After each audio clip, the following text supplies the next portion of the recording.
Hai guys, kembali lagi bersama gua di Sun Movie. Apa kabar para penonton setia yang sudah kangen dengan film-film yang diangkat dari kisah nyata? Kali ini Sun Movie yang akan membahas sebuah film ekspedisi yang menegangkan berjudul Against the Ice tahun 2022. Di mana film ini berkisah tentang dua pria pemberani yang mendedikasikan hidupnya untuk menjelajahi daratan Greenland yang membeku di kutub utara. Tapi tentunya bukan Greenland dari cerita anime yang gak tamat-tamat itu. Oke lah, daripada kalian penasaran, sampai terus dikatain mainnya kurang jauh, mending kita langsung saja ke pembahasannya. Dan jika kalian suka dengan channel ini, biar nggak ketinggalan video menarik lainnya dari Sun Movie. Semuanya.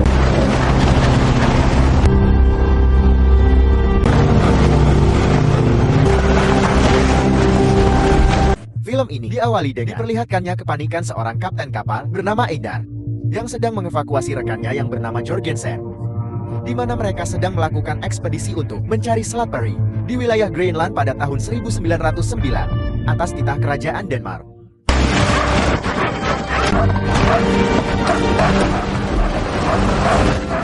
Hingga sesampainya di kapal ekspedisi, Egenar meminta anak buahnya untuk segera menolong Jorgensen yang mengalami frostbite parah.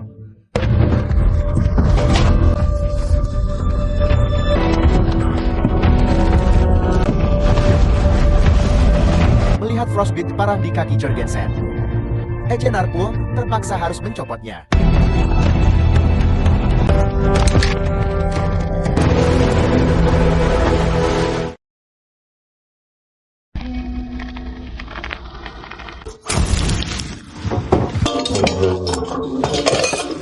Singkat cerita, di tengah hangatnya perayaan Natal, mengumumkan tentang kelanjutan ekspedisi yang kerajaan Denmark percayakan pada mereka, di mana dirinya dan Jorgensen telah menemukan buku jurnal milik Milus dan Eriksson yang gugur di ekspedisi sebelumnya. Dalam jurnal tersebut tertulis, siapa saja yang menemukannya harus pergi ke Tugu Batu yang berada di dekat Slattery untuk membuktikan jika wilayah Greenland Utara bukanlah milik nama Rika dan Kali. Ini Egenar berniat melanjutkan ekspedisinya sebelum Greenland Utara diklaim Mama Rika. Lantas, karena Jorgensen sudah tidak mampu melanjutkan misi, Egenar memerlukan sukarelawan untuk menemaninya. Anak ini. Kalau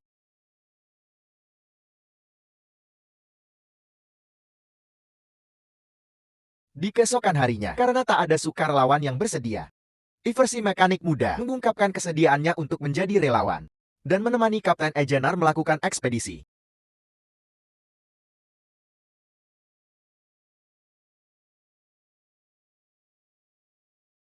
Melihat Iver yang masih noob, Jorgensen yang merasa ragu langsung memberikan wejangan pada Iver untuk fokus selama ekspedisi karena tak hanya membahayakan diri sendiri, tapi juga bisa membahayakan rekan satu tim. Singkat waktu, saat Frankie melihat desain kapal Titanic, ia merasa jika dengan beban seberat itu, Titanic mungkin saja akan tenggelam. Lagi pula mereka terlalu mengedepankan kemewahan dibandingkan keselamatan. Di saat itu pula, Ivar berkata jika sebelum ia diterima bekerja di ekspedisi, ini ia pernah melamar menjadi teknisi di kapal Titanic. Namun tidak diterima. Hingga di tengah perbincangan, para kru meminta Ivar untuk selalu waspada dan patuh pada perintah kapten. Terlebih di luar sana akan sangat menyiksa. Di mana jarak yang akan mereka tempuh sama seperti jarak Moskow ke Roma, Italia. Sehari sebelum keberangkatan, Jorgensen berusaha membujuk Egenar untuk mengurungkan niatannya. Jorgensen pun menambahkan, jika Egenar harus mulai memikirkan diri sendiri, terlebih di Denmark, gebetan Egenar yang bernama Naya pasti selalu menunggu kepulangannya. Namun Egenar, yang tidak ingin gagal dalam tugas, meminta Jorgensen memimpin kapal selama ia pergi.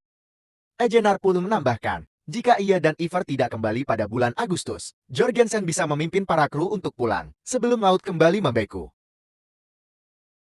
Di malam harinya, setelah melihat berita seluruh ekspeditor yang gugur, Egenar terlihat memandangi foto Naim di liontin perak yang ia kenakan. Di keesokan harinya, awal Maret tahun 1910, Sam mengabadikan Egenar dan Ivar menggunakan kamera portabel purba sebelum mereka melakukan ekspedisi.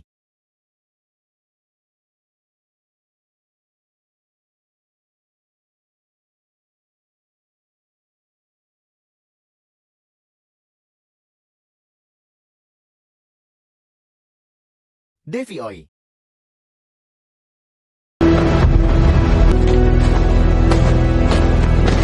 Hingga sesampainya di Bukit Es yang terjal, Ejenar meminta Iver untuk menyiapkan fisik dan konsentrasi.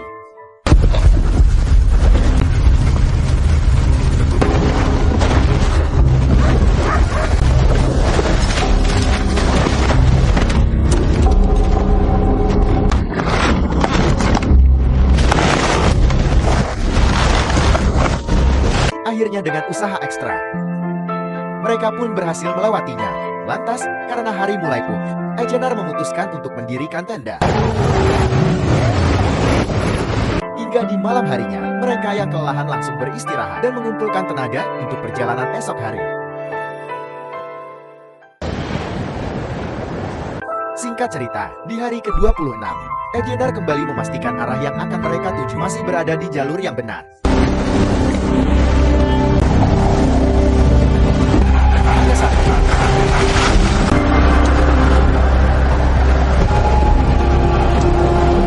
Hingga di sore harinya, karena badai yang cukup ekstrim, Engineer pun memutuskan untuk mendirikan tenda.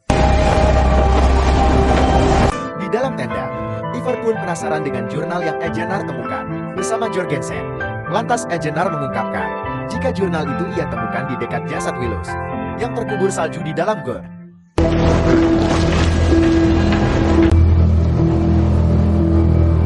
Ejenar menambahkan jika perjuangan yang Milos lakukan untuk negaranya membuatnya termotivasi untuk melanjutkan ekspedisi ini. Terlebih, ia tidak ingin menyia-nyiakan pengorbanan rekan-rekannya untuk membuat daratan Greenland menjadi milik kerajaan Denmark seutuhnya. Di keesokan harinya, Ejenar pun memberikan sedikit trik pada Iver membuat keretanya menjadi lebih cepat, di mana ia bisa menambahkan sedikit air di kaki-kaki kereta dan membuat lapisan es tipis.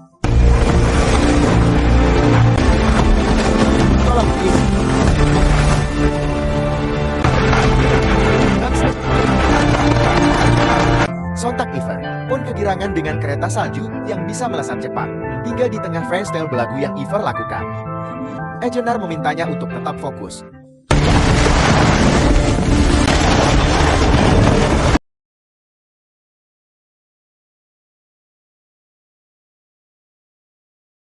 Peta.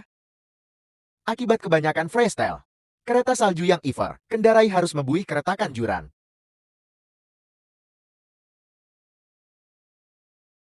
Lagi sim.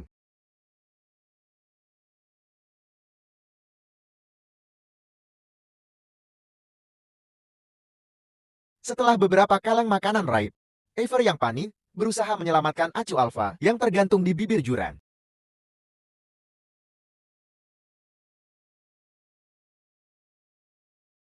Malang sekali, Bijon si acu Alpha pun menjadi korban atas keteledoran Iver. Di sore harinya, setelah insiden tadi, Iver mengungkapkan jika dirinya kehilangan sebagian suplai pakan ENG.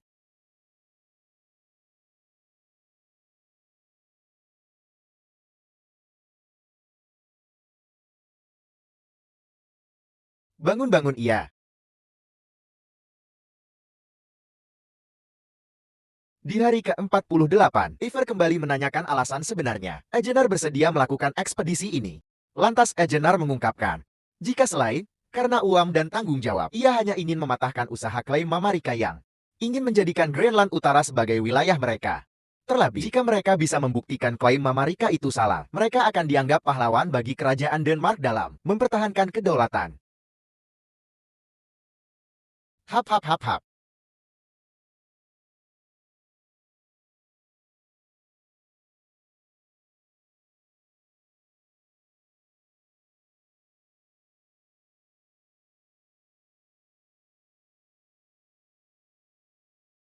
Dua tujuh. Singkat waktu, karena mereka kehabisan pakan acu, Ejenar meminta Iver untuk menumbalkan salah satu acu yang paling lemak.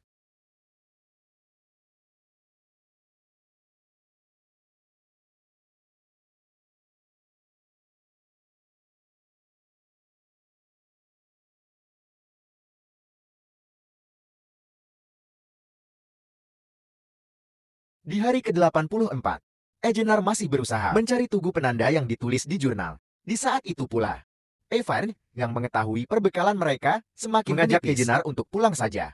Akan tetapi, Ejenar yang kepalang tanggung berusaha meyakinkan Ivar untuk lanjut, di mana mereka akan kembali ke kapal tepat di bulan Agustus sebelum lautan membeku. Meskipun sulit, Ivar berusaha untuk menurut.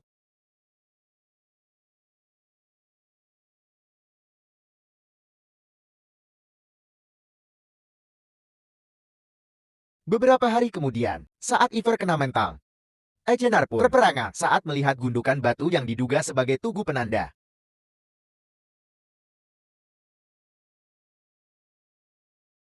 Emosi ya?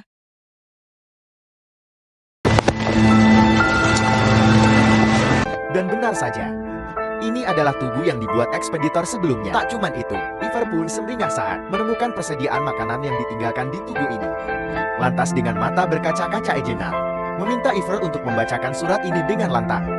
Di mana surat itu tertulis, jika Milos dan Eriksson telah berhasil mencapai ujung utara Greenland, dan membuktikan jika Pulau Peri yang Marika klaim masih terhubung dengan daratan Greenland, dan Selat Peri yang mereka klaim itu tidak ada, di mana Peri Land hanya tersekat oleh laut, pasang musiman saja. Dan itu berarti, Mama Rika tidak mempunyai hak untuk mengklaim Greenland Utara. Mendengar hal itu, sontak membuat Ejenar bahagia, terlebih perjuangan mereka dan rekan-rekan sebelumnya tidaklah sia-sia. Dan kini mereka akan dianggap pahlawan bagi kerajaan Denmark.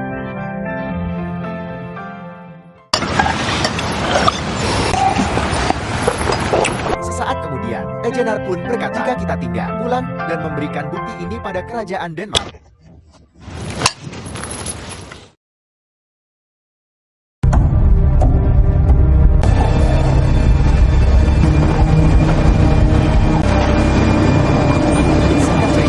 ke-132. Mereka yang sedang otu pulang kembali harus kehilangan salah satu acuhnya. Hingga sesaat kemudian, mereka yang tak mempunyai makanan berinisiatif untuk memakan hatinya. Namun karena takut beracun, akibat acuh ini mati kelelahan, Ejenar pun menggunakan kalung perang untuk mengetesnya. Dirasa tidak menunjukkan warna hijau, mereka pun langsung memakannya.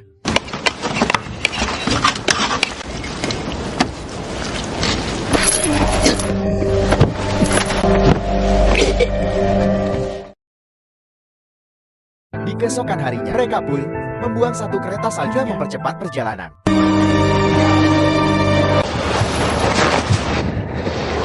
Di tengah perihnya sakit Mai, Ivar pun berinisiatif untuk melakukan perburuan. Hingga sesaat kemudian, Ivar yang melihat seekor anjing laut bersiap untuk menembak, namun baru saja membidik, anjing laut itu langsung kabur saat mendengar gonggongan. Anjing.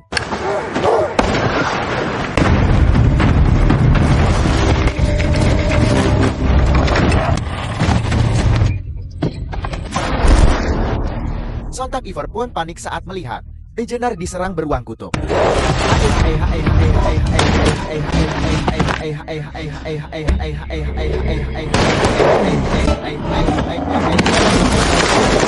Saat Ejenar terperosok bersama beruang, Ivar bergegas melakukan penyelamatan.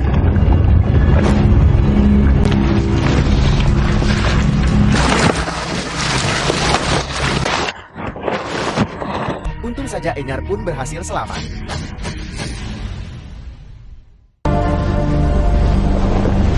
Di malam harinya, Ejenar pun berterima kasih pada Ivar yang telah menyelamatkan nyawanya. Ia pun menambahkan, jika pengurus Titanic sangat bodoh karena tidak menerima Ivar yang pemberani. Malu dengan pujian kaptennya, Ivar pun berkata jika acuh yang tersisa tinggal seekor lagi, itu pun sudah terluka akibat serangan beruang.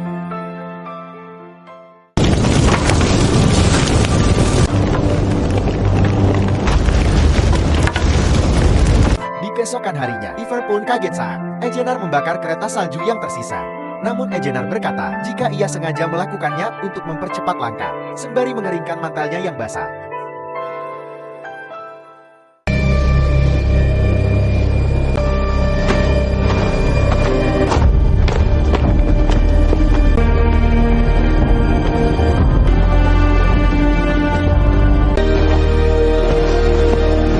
Di hari ke-164, Esnar berniat mengambil jalan memotong melalui perairan yang masih membeku untuk mempercepat waktu.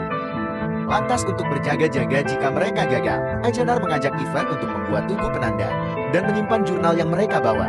lalu kembali lagi ke sini jika mereka sudah sampai ke kapal, dan dengan kondisi yang sudah benar-benar fit.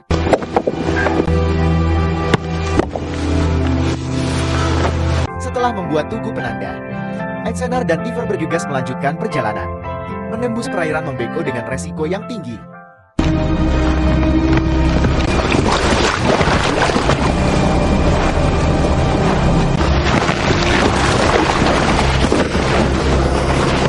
Darah Tuhan.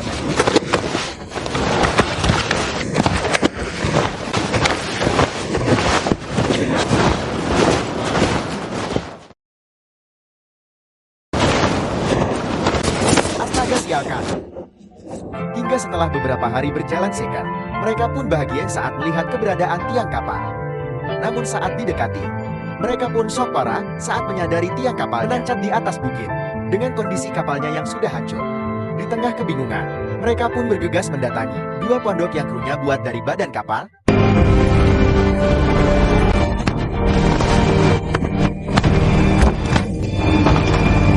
Sontak mereka pun tak percaya jika rekan-rekannya telah meninggalkan mereka di tempat ini. Sementara di Copenhagen, Jorgensen dan Sam sedang menjalani sidang atas tindakan mereka yang pergi dari Greenland tanpa menunggu kedatangan Kapten Einar. Lantas Jorgensen berkata jika ketika itu cuaca sangat ekstrim, hingga menghancurkan kapal ekspedisi, hingga mereka memutuskan untuk pulang lebih awal sebelum air laut Membeko. Namun mereka sudah membuat pondok dan menyimpan cadangan makanan selama 2 tahun, untuk berjaga-jaga jikalau Kapten Inginian dan Iver selamat. Dan kini Jorgensen yang khawatir, meminta De Aina untuk melakukan ekspedisi penyelamatan. Mendengar hal itu, Pak Menteri pun merasa jika Egenar dan Iver sudah mati, apalagi ia malah membawa partner, seorang pria magang yang masih nol. Dan meskipun begitu, Pak Menteri tidak yakin apakah kerajaan Denmark mau mengeluarkan De Aina ekspedisi tambahan hanya untuk mengecek jasad mereka.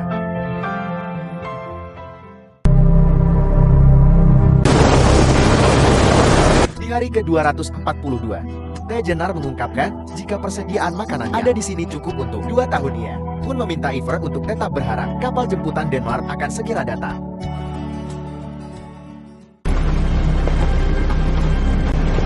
Let us hope our next day.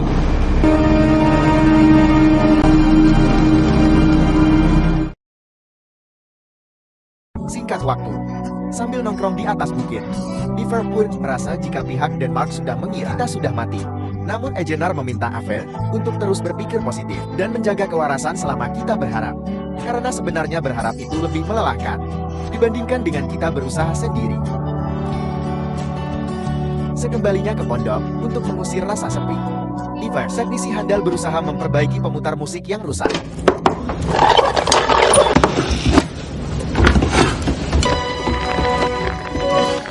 Namun saat musik terputar, tiba-tiba saja Egenar teringat pada tunangannya yang bernama Naya.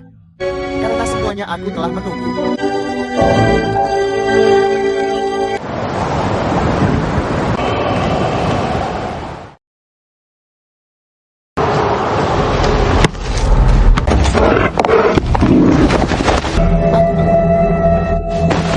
Beberapa hari kemudian, Egenar yang khawatir pada jurnal yang mereka tinggalkan, langsung mengajak Iver untuk kembali mengambilnya. Terlebih semua, ini akan sia-sia jika jurnal itu sampai rusak atau hilang.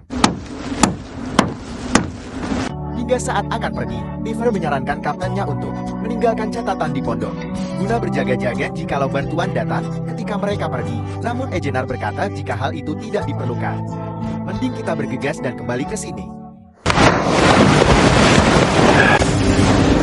Stop for.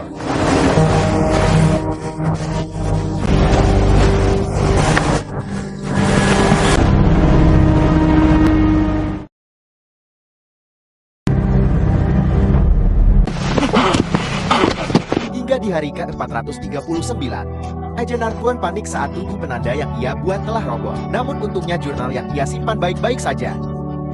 Lantas mereka pun bergegas untuk kembali ke pondok.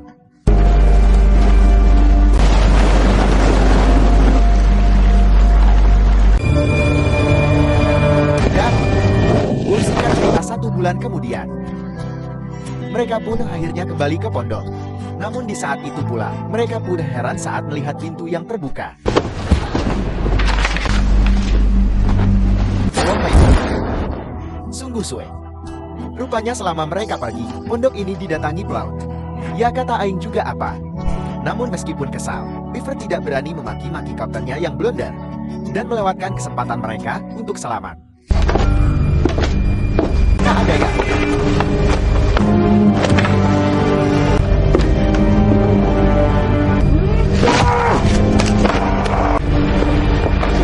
Ya. Woi tapi.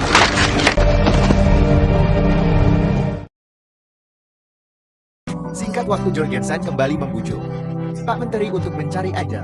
Setelah para pelaut menemukan pondok dan sisa-sisa makanan yang belum lama dikonsumsi. Mendengar hal itu, Pak Menteri pun akan mendiskusikannya dengan para petinggi. Yang penting,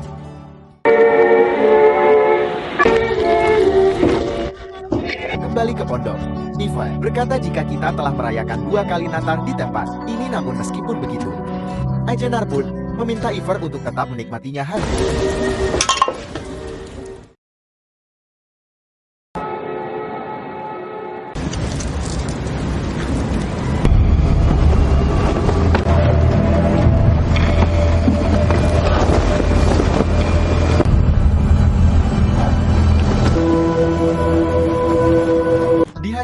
ke-793.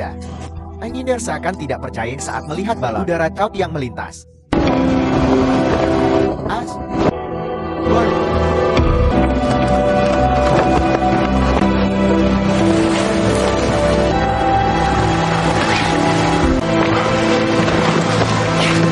Kontak Engineer pun melongo saat Naya datang menjemputnya dengan balon caut. Hingga sesaat kemudian, mereka langsung melepas rindu setelah lama tidak berjumpa. Namun ketika kaptennya gelo, untungnya Iver masih waras dan selalu bersiaga.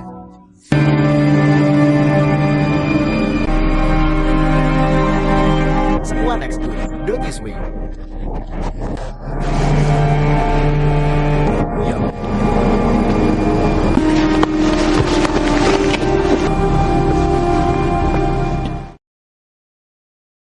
Singkat waktu, Ajenar yang mulai mendapatkan kesadaran langsung meminta maaf pada Iver.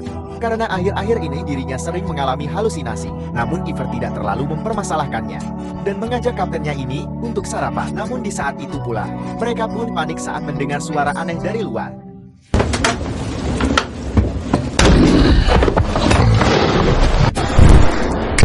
Sontak mereka pun panik saat pondok mereka didatangi beruang kutub. Apalagi senapan mereka simpan di gudang sebelah.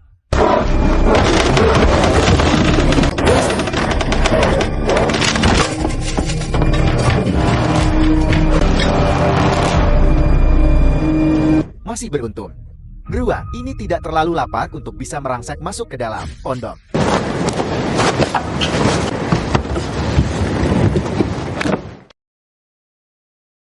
Hingga di hari ke-865, Ajenar yang mendengar suara gaduh dari luar pondok bergegas membangunkan Iver.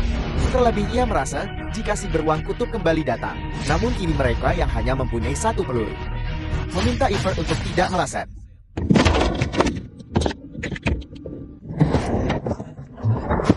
Alhamdulillah. Setelah terjebak selama 2 tahun 4 bulan, Jorgensen kembali menjemput mereka ke tempat ini. Rupanya meski tidak di-ACC pihak kerajaan, Jorgensen yang dihantui rasa bersalah nekat menumpang kapal pemburu paus untuk menyelamatkan kedua rekannya ini. To discover new parts of Toad.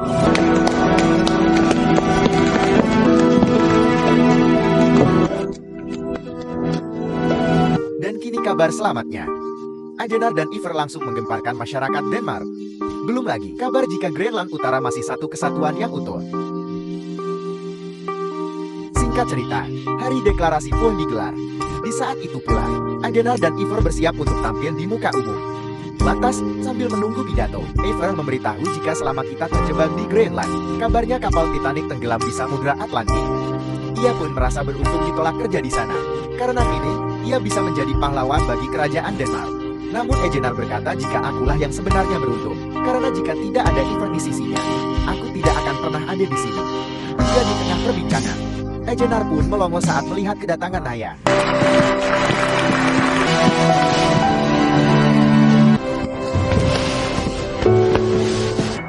Hombre.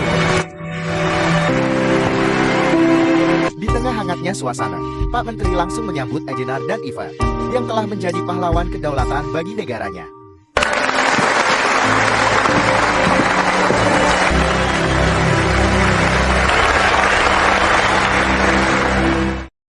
Tapi tunggu dulu, sebelum kalian pencet beranda, aku akan menunjukkan beberapa foto asli dari ekspedisi Engineer dan Eva.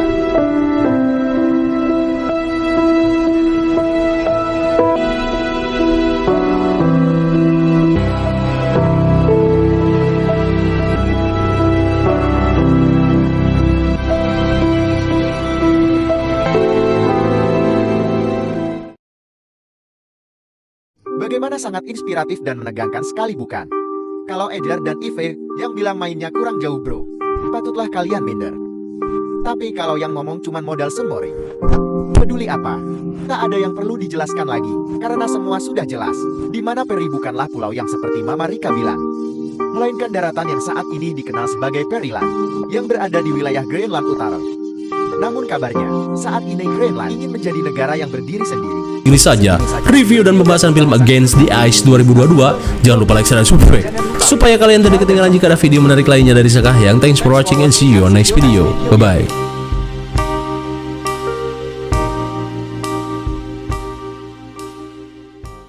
Ini saja review dan pembahasan film Against the Ice tahun 2022. Jangan lupa like, share, dan subscribe.